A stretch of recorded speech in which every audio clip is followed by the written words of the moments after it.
ഇന്ത്യക്ക് വിശാലമായ തീരദേശമുണ്ട്. ഈ തീരദേശത്തിൻ്റെ സംരക്ഷണത്തിന് വേണ്ടി കോസ്റ്റ് ഗാർഡ് എന്നൊരു സ്ഥാപനം പ്രവർത്തിക്കുന്നു. 1978 അതിൻ്റെ ഉദ്ഘാടനം നിർവഹിക്കപ്പെട്ടത്. അന്നത്തെ ഇന്ത്യൻ പ്രധാനമന്ത്രിയായിരുന്ന മൊറാർജി ദേശായിയാണ് ഉദ്ഘാടനം ചെയ്തത്. ഇന്ന് കോഴിക്കോട്ടെ അടുത്തുള്ള ബേപ്പൂർ അടക്കം ഇന്ത്യയിലെ നിരവധി സ്ഥലങ്ങളിൽ ഈ കോസ്റ്റ് ഗാർഡിന് സ്വന്തമായ യൂണിറ്റ് ഉണ്ട്. കോസ്റ്റ് ഗാർഡ് എന്ന് പറഞ്ഞിട്ടുണ്ടെങ്കിൽ വാസ്തവത്തിൽ ഇന്ത്യയുടെ അതിർത്തി കടന്നു വരുന്ന കള്ളക്കടത്തുകാരെ, അതുപോലുള്ള ചീത്ത പ്രവൃത്തികൾ ചെയ്യുന്നവരെയൊക്കെ തടയാൻ വേണ്ടിയും, അതുപോലെ ഇന്ത്യയുടെ മുക്കുവന്മാർ എപ്പോഴെങ്കിലും അപകടത്തിൽ പെടുകയാണെങ്കിൽ അവരെ രക്ഷിക്കാൻ വേണ്ടിയും, അങ്ങനെ നിരവധി ഫങ്ഷൻസ് ഈ വാസ്തവത്തിൽ ഈ കോസ്റ്റ് ഗാർഡിനുണ്ട്. ഒരു വ്യക്തി ഇന്ന് നമ്മുടെ കൂടെയുണ്ട്, ഡോക്ടർ പ്രഭാകരൻ പാലേരി. അദ്ദേഹം ഡൽഹിയിൽ കോസ്റ്റ് ഗാർഡിൻ്റെ ഡയറക്ടർ ജനറലായിട്ടാണ് വിരമിച്ചത്. നമസ്കാരം സർ. എന്താണ് ഈ കോസ്റ്റ് ഗാർഡിൻ്റെ പ്രധാനപ്പെട്ട കർത്തവ്യങ്ങൾ? ഈ ഒരു കർത്തവ്യത്തിനെ പ്രാപ്തമാക്കാൻ വേണ്ടി കോസ്റ്റ് ഗാർഡിൻ്റെ സംവിധാനങ്ങൾ എന്താണ്? ഇത്തരം കാര്യങ്ങളെക്കുറിച്ച് താങ്കളിൽ നിന്ന് തന്നെ അറിയണമെന്ന് ആഗ്രഹമുണ്ട്. താങ്കളോട് ചോദിക്കാൻ ഒരു പ്രത്യേക കാരണം കൂടിയുണ്ട്. താങ്കൾ ഇതിൻ്റെ ഡയറക്ടർ ജനറൽ മാത്രമല്ല, ലോകമറിയപ്പെടുന്ന ഒരു ഡിഫൻസ് അനാലിസിസ്റ്റും അതുപോലെ മാനേജ്മെൻറ്റ് സ്പെഷ്യലിസ്റ്റുമാണ് താങ്കൾ. ലോകത്തിലെ നിരവധി രാഷ്ട്രങ്ങളിൽ താങ്കൾ ക്ലാസ്സുകൾ എടുക്കുന്നുണ്ട്. അതുപോലെ നിരവധി പുസ്തകങ്ങൾ താങ്കൾ എഴുതിയിട്ടുണ്ട്. ഇന്ത്യൻ കോസ്റ്റ് ഗാർഡിൻ്റെ ഫംഗ്ഷനെ പറ്റി പറയുന്നതിന് മുമ്പ് കോസ്റ്റ് ഗാർഡ് നേവിയും തമ്മിൽ ചെറിയൊരു വ്യത്യാസം ഈ ലോകത്തിൽ എങ്ങനെയാണെന്ന് നമ്മൾ മനസ്സിലാക്കണം. നാവികസേന ലോകം മുഴുവനും എല്ലാവർക്കും അറിയുന്ന മാതിരി തന്നെയുള്ള ഒരു മിലിറ്ററി ഓർഗനൈസേഷനാണ്. പക്ഷേ എല്ലാ രാജ്യത്തും നാവികസേനയെ നോക്കിയാൽ ഏകദേശം അവരുടെ ഫങ്ഷൻസൊക്കെ ഒന്നാണ്. പക്ഷേ കോസ്റ്റ് ഗാർഡുകൾക്ക്, പല രാജ്യങ്ങൾക്കും കോസ്റ്റ് ഗാർഡുകളുണ്ട് ഇപ്പോഴും പ്രത്യേകിച്ചും. അവിടെ ഓരോ കോസ്റ്റ് ഗാർഡും ചെറിയ വ്യത്യാസങ്ങളുണ്ടാവും. പക്ഷേ കോസ്റ്റ് ഗാർഡുകളുടെ എല്ലാ കോസ്റ്റ് ഗാർഡുടെയും ജോലി ഒന്ന് തന്നെയാണ്, ഫങ്ഷൻ. അത് ഓവറോൾ ഫങ്ഷൻ ഒന്ന് തന്നെയാണ്. ഇന്ത്യൻ കോസ്റ്റ് ഗാർഡിനെ പറ്റി ഞാൻ സംസാരിക്കാൻ പോകുന്നു. അതിനിപ്പോൾ 40 വർഷങ്ങൾ കൂടുതലായി. 1977 ഇത് വന്നത്. 78 അതിൻ്റെ ആക്ട് വന്നതും. അപ്പോൾ ഒഫീഷ്യൽ ഇന്നോഗ്രേഷൻ 77 അതിനുശേഷം കോസ്റ്റ് ഗാർഡ് ശരിക്കും കോസ്റ്റ് ഗാർഡായി മാറിയത് 78 ആക്റ്റും നിലവിൽ വന്നപ്പോൾ. കോസ്റ്റ് ഗാർഡ് ആക്ട് 1978 നിലവിൽ വന്നു. ലോകത്തിലെ ആദ്യത്തെ കോസ്റ്റ് ഗാർഡ് സ്വീഡിഷ് കോസ്റ്റ് ഗാർഡാണ്.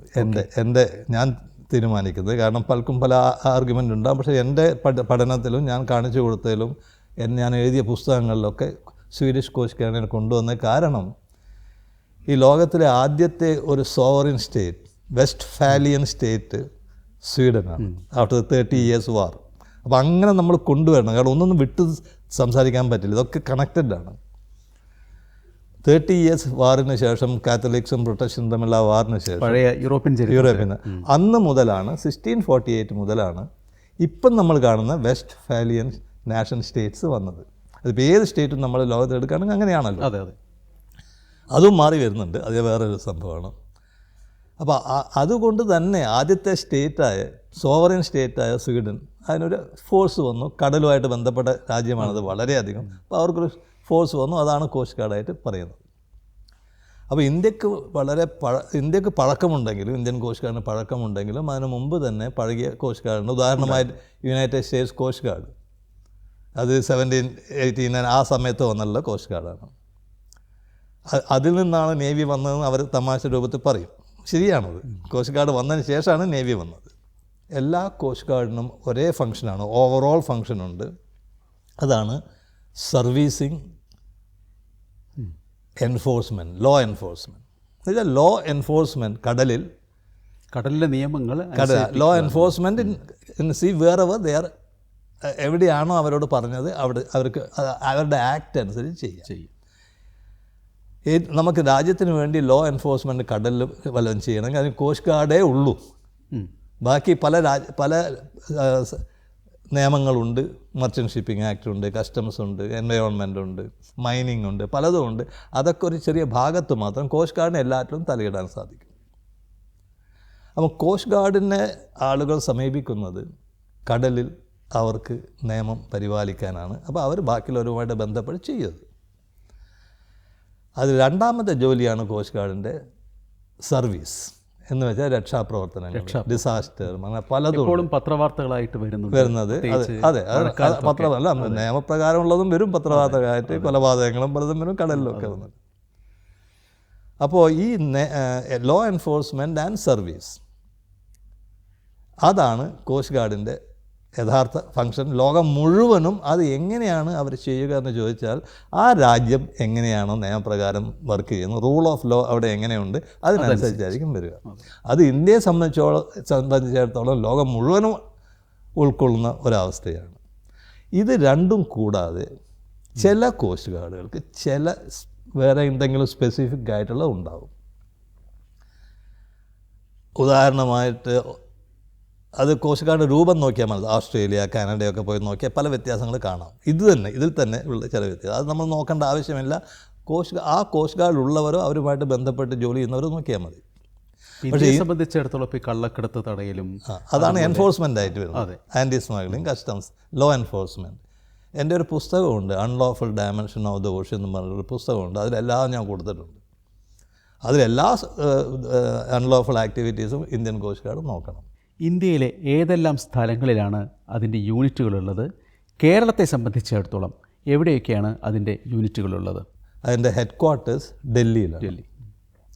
അതിൻ്റെ കീഴിൽ 2 റീജിയണൽ കമാൻഡ്സ് ഉണ്ട്. സീ ബോർഡ്, വെസ്റ്റേൺ, പിന്നെ ഈസ്റ്റേൺ സീ ബോർഡ്, പിന്നെ അന്തമാൻ നിക്കോബാർ. അന്തമാൻ നിക്കോബാർ അത് വളരെ വലുതല്ല, ചെറുതാണ്. അതിൽ അന്തമാൻ നിക്കോബാറിലും പിന്നെ ഇത് കൂടാതെ ഒരുപാട് റീജിയണൽ കമാൻഡുകളുണ്ട്. ഇതിന് വെസ്റ്റേൺ സീ ബോർഡ് എന്ന് പറയും. അതിൻ്റെ ഒരു അഡീഷണൽ ഡയറക്ടർ ജനറൽ ആയിരിക്കും അതിൻ്റെ തലപ്പത്തുണ്ടാവുക. അവരുടെ കീഴിൽ ഒരുപാട് റീജിയണൽ കമാൻഡുകളുണ്ടാവും. ഉദാഹരണമായി നോർത്ത് ഈസ്റ്റ്, ഗുജറാത്ത് സെൻറ്ററായിട്ടുള്ള, പിന്നെ വെസ്റ്റേൺ കമാൻഡ് കോംസിജി ഈസ്റ്റ് എന്ന് പറയും. അത് ബാക്കിയുള്ളത് കേരളം അടക്കമുള്ള. പിന്നെ വെസ്റ്റിലേക്ക് പോകാം, ചെന്നൈ, ആന്ധ്ര, അത് വെസ്റ്റേൺ കമാൻഡായി മാറി. വെസ്റ്റേൺ ആണോ? ഈസ്റ്റേണായി മാറി. പിന്നെ പോകുന്നത് നമ്മൾ ഒറീസ, ബംഗാൾ, പിന്നെ കംപ്ലീറ്റ് അന്തമാൻ നിക്കോബാർ. അതൊക്കെ വരുന്നത് ഒരു റീജിയണൽ കമാൻഡർ കീഴിലായിരിക്കും. അദ്ദേഹത്തിൻ്റെ റാങ്ക് ഒരു IG, ഇൻസ്പെക്ടർ ജനറൽ ആയിരിക്കും ഇപ്പോഴുള്ളത്. ഇതാണ് എൻ്റെ കമാൻഡ്. ഇവർക്കൊക്കെ കീഴിൽ ഒരുപാട് യൂണിറ്റുകളുണ്ടാവും. അതാണ് കോസ്റ്റ് ഗാർഡ് സ്റ്റേഷൻ എന്ന് പറയും. ഇതുകൂടാതെ എയർ സ്റ്റേഷൻസ് ഉണ്ടാവും. ശരി.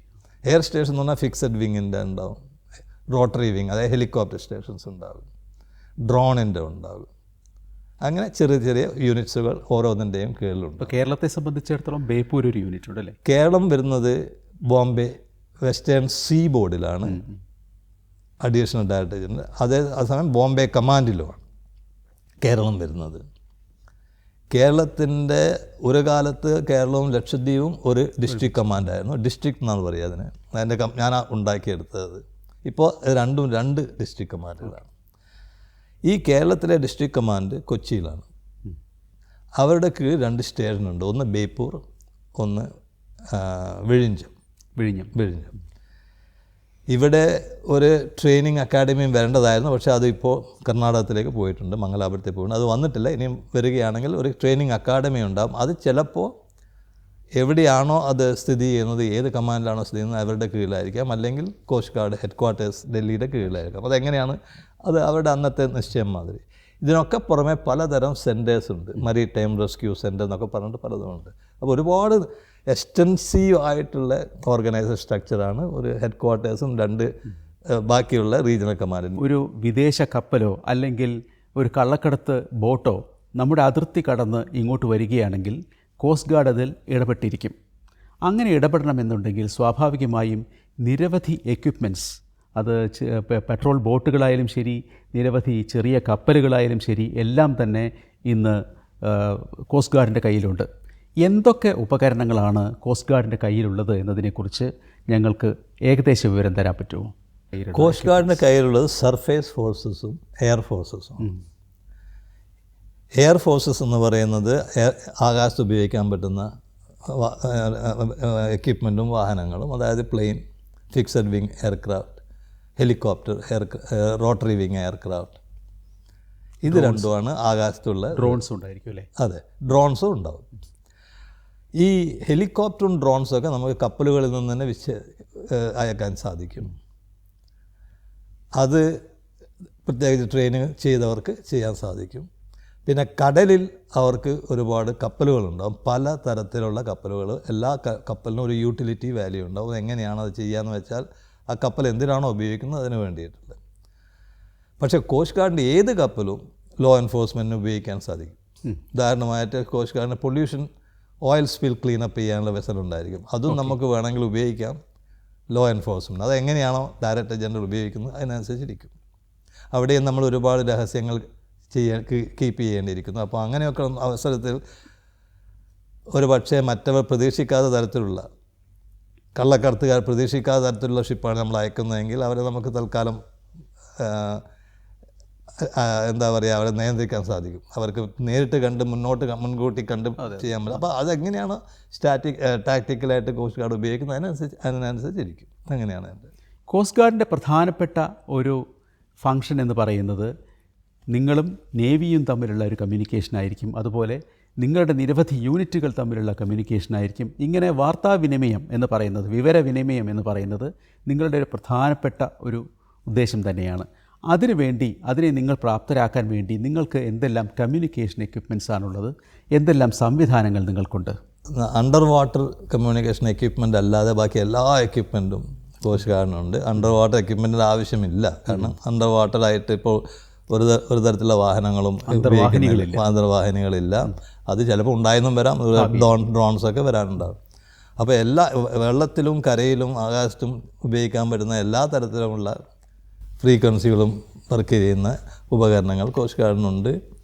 പിന്നെ ഒരുപാട് സെൻറ്റേഴ്സ് ഉണ്ട്, ഒരുപാട് ഡിസാസ്റ്റർ കണ്ടിൻജൻസി പ്ലാൻസ് ഉണ്ട്.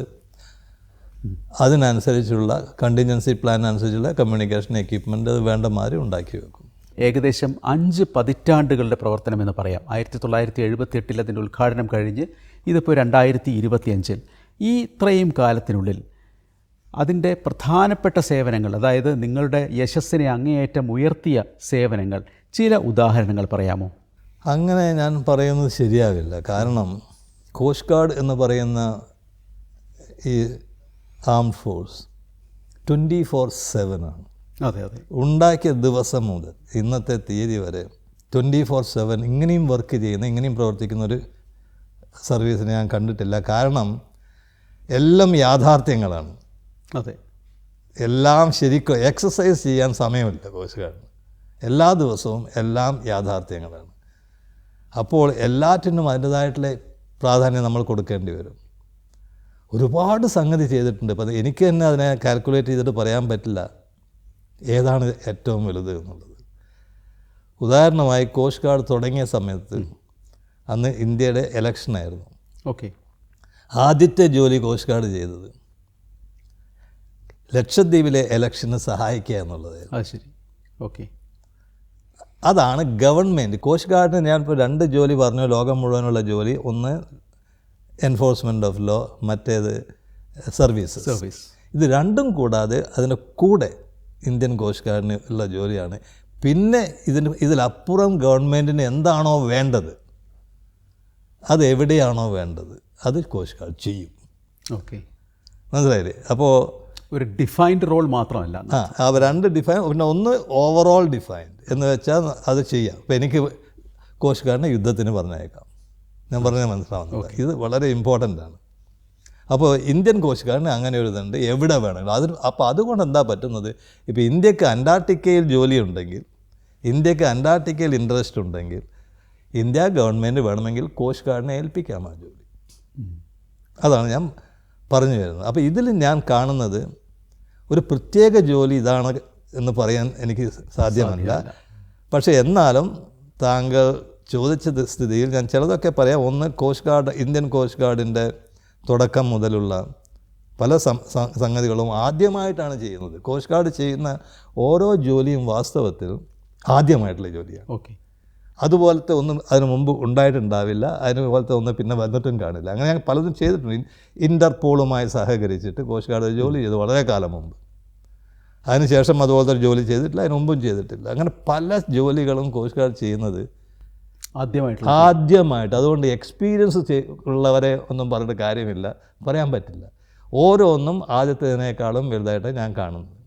ജ്വലിക്കുന്ന ഓർമ്മകൾ താങ്കൾക്ക് ഇതിൻ്റെ പ്രവർത്തനങ്ങളെക്കുറിച്ചുണ്ട്. 1-2 ഉദാഹരണങ്ങൾ അത് പറയാൻ പറ്റുമോ? ലോകത്തിലെ ഏറ്റവും അധികം ഡ്രഗ് ഇതിനിടെ ഒരു സീഷർ ഉണ്ടായിരുന്നു. ഈ അടുത്ത കാലത്തുണ്ടായതാണ്? അടുത്ത കാലത്ത്, വളരെ അടുത്ത കാലത്ത്. അതും മയന്മാറിനടുത്ത്. ലോകത്തിലെ ഏറ്റവും വലിയ സീഷർ, അതും സിന്തറ്റിക് ഡ്രഗ്സ്. കോടികൾ വില മതിക്കുന്നത്. കോടി 6000-ഓളം അങ്ങനെ എന്തെല്ലോ ഉണ്ട് അതിൽ. അത് നമുക്ക് നോക്കിയാൽ കാണാം. അതൊരു വലിയ ജോലിയായിട്ട് വേണമെങ്കിൽ എനിക്ക് പറയാൻ പറ്റും. ലോകത്തിൽ ആദ്യമായിട്ട് ഒരു പുതിയ കപ്പലിനെ കള്ളക്കടത്തുകാരിൽ നിന്ന് രക്ഷപ്പെടുത്തി 30 മണിക്കൂറോളം അതിൻ്റെ പിന്നാലെ പോയിട്ട്. അത് ലോകത്തിലെ ഏറ്റവും വലിയൊരു കേസായിട്ട് കാണുന്നത്. ലോകത്തിൽ ഇതുവരെ കള്ളക്കടത്തുകാരെ ഇങ്ങനെ പിടിച്ചിട്ട് കപ്പൽ അതിൻ്റെ ഉടമസ്ഥനെ ഏൽപ്പിച്ചിട്ട്. എവിടെ വെച്ചിട്ടായിരുന്നു അത്?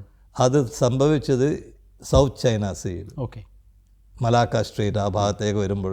പിന്നെ അതിനെ പിടിച്ചത് ഇന്ത്യക്ക് കുറേ ദുബായിലേക്ക് പോണ വഴിക്ക് വെച്ചിട്ട് ഹോട്ട് പെർസ്യൂട്ട് ചെയ്തിട്ട് മെല്ലെ ഷാഡോ ചെയ്തിട്ട്. കാരണം അത് പിടിക്കുക എന്നൊക്കെ പറയുന്നത് വളരെ ബുദ്ധിമുട്ടുള്ള സംഗതിയാണ്. തീർച്ചയായിട്ടും. അതെ. അലോണ്ട്ര റെയിൻബോ എന്ന് പറയും, അതിനെ കോസ്റ്റ് ഗാർഡ് പിടിച്ചു. ആ അലോണ്ട്ര റെയിൻബോ പിടിച്ചത് കാരണം ഇന്ന് മലാക്ക സ്റ്റേറ്റിനും ഭാഗത്തും ബന്ധപ്പെട്ട സിംഗപ്പൂർ സെൻ്ററായിട്ടുള്ള ഒരു ആൻറ്റി പൈറസി സെൻ്ററുണ്ട്. 16 രാജ്യങ്ങൾ അന്നുണ്ടായിരുന്നു. ഞാനായിരുന്നു അതിന് ഡെലിഗേഷൻ, ഞാനായിരുന്നു ഹെഡ് ചെയ്തത് ഇന്ത്യക്ക് വേണ്ടിയിട്ട്. അപ്പോൾ അങ്ങനെയുള്ള ഒരു സംഭവത്തിൽ നിന്ന് പലതും തുടങ്ങി വെക്കുകയാണ്. അന്താരാഷ്ട്രീയ കരാറുകളൊക്കെ വരികയാണ്. നിങ്ങളുടെ പ്രധാനപ്പെട്ട ഉപകരണങ്ങൾ, അത് കപ്പലുകളായാലും ശരി, ബോട്ടുകളായാലും ശരി, മറ്റായുധങ്ങളായാലും ശരി, ഇതൊക്കെ ഇന്ത്യയിൽ തന്നെ ഉൽപ്പാദിപ്പിക്കാൻ നിങ്ങൾ തുടങ്ങിയിട്ടുണ്ടോ? ഇനി വരുന്ന കാലത്ത് ഇന്ത്യൻ ഉപകരണങ്ങൾ തന്നെ ഉൽപ്പാദിപ്പിക്കുന്ന രീതിയിലേക്ക് നിങ്ങൾ മാറുന്നു? 1-2 ഷിപ്പ് ജപ്പാനിൽ നിന്ന് വാങ്ങിയിരുന്നു. കോസ്റ്റ് ഗാർഡിന് വേണ്ടതൊക്കെ ഇന്ത്യയിൽ തന്നെ ഉണ്ടാക്കുമെന്ന് ഞങ്ങൾ അന്ന് തീരുമാനിച്ചതാണ്. അക്കാലത്ത് അതായത് 1974-ലാണ് 75-ലാണ് ആ തീരുമാനങ്ങൾ എടുത്തത്. കോസ്റ്റ് ഗാർഡിന് വേണ്ട കപ്പലുകളും വിമാനങ്ങളും ഒക്കെ ഇവിടെ തന്നെ ഉണ്ടാക്കുമെന്ന് തീരുമാനിച്ചു. അതിപ്പോഴും നന്നായി പോകുന്നുണ്ട്. അതുകൊണ്ട് ഈ ആത്മനിർഭർ ഭാരത് എന്നൊക്കെ പറയുന്ന കോസ്റ്റ് ഗാർഡിനെ സംബന്ധിച്ച് അന്ന് മുതലേ ഉണ്ട്. അപ്പോൾ നിങ്ങളുടെ എക്യുപ്മെൻറ്റ്സ് ഒക്കെ തന്നെയാണ് ഇവിടെ തന്നെ, വേറെ ആയുധങ്ങളെല്ലാം ഇവിടെ തന്നെ ഉണ്ടാക്കുന്നുണ്ട്. നമ്മുടെ ഒരു ചെറുപ്പക്കാരന് ഏത് രീതിയിലാണ് കോസ്റ്റ് ഗാർഡിൽ ചേർന്ന് പ്രവർത്തിക്കാൻ സാധിക്കുമോ? അത് അങ്ങനെ ഒരു പ്രവർത്തന സാധ്യത ഇതിലുണ്ടോ? അതിനൊക്കെയുള്ള റിക്രൂട്ട്മെൻറ്റ് എങ്ങനെയാണ്? ഇത്തരം കാര്യങ്ങൾ അറിയാൻ നമ്മുടെ ചെറുപ്പക്കാർക്ക് താല്പര്യമുണ്ടാവും. എന്താണ് കോസ്റ്റ് ഗാർഡിൻ്റെ ഉള്ളിലേക്കുള്ള വാതിൽ തുറക്കുന്ന വഴി? ഒരു ചെറുപ്പക്കാരൻ ആദ്യമായിട്ട് കോസ്റ്റ് ഗാർഡിൽ ജോയിൻ ചെയ്യുന്നുണ്ട്, ഒരു ഓഫീസറായിട്ടാണ് ജോയിൻ ചെയ്യുന്നതെങ്കിൽ ഒരു അസിസ്റ്റൻറ്റ് കമൻഡൻ്റായിട്ട് ജോയിൻ ചെയ്യണം.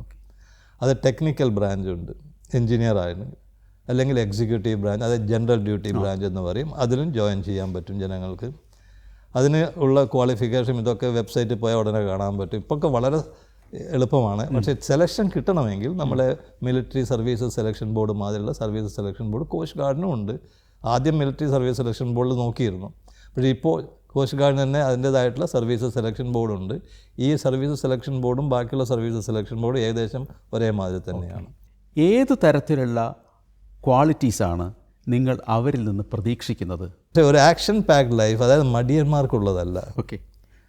രാജ്യത്തിനെ സ്നേഹിക്കാത്തവർക്കും രാജ്യത്തിനെതിരായി പ്രവർത്തിക്കുന്നവർക്കും ഉള്ളതല്ല.